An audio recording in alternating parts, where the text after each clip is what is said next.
Righteous are you, O Lord, when I complain to you, yet I would plead my case before you.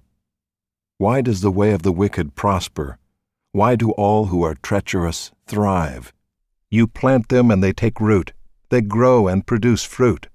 You are near in their mouth and far from their heart. But you, O Lord, know me. You see me and test my heart toward you. Pull them out like sheep for the slaughter, and set them apart for the day of slaughter. How long will the land mourn and the grass of every field wither?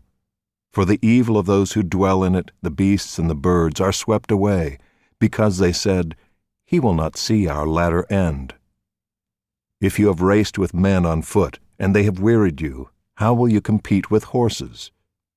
And if in a safe land you are so trusting, what will you do in the thicket of the Jordan?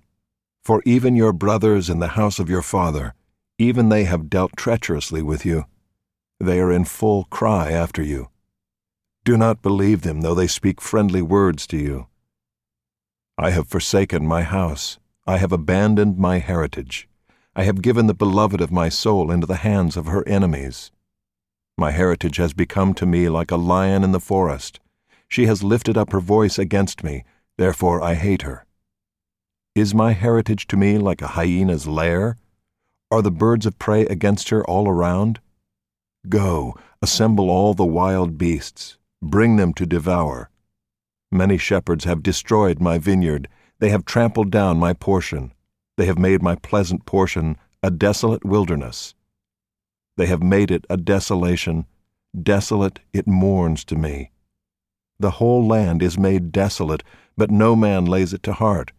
Upon all the bare heights in the desert destroyers have come, for the sword of the Lord devours from one end of the land to the other. No flesh has peace. They have sown wheat and have reaped thorns. They have tired themselves out, but profit nothing. They shall be ashamed of their harvests because of the fierce anger of the Lord. Thus says the Lord concerning all my evil neighbors who touch the heritage that I have given my people Israel to inherit. Behold, I will pluck them up from their land, and I will pluck up the house of Judah from among them. And after I have plucked them up, I will again have compassion on them, and I will bring them again each to his heritage and each to his land. And it shall come to pass, if they will diligently learn the ways of my people, to swear by my name, as the Lord lives, even as they taught my people to swear by Baal, then they shall be built up in the midst of my people. But if any nation will not listen, then I will utterly pluck it up and destroy it, declares the Lord.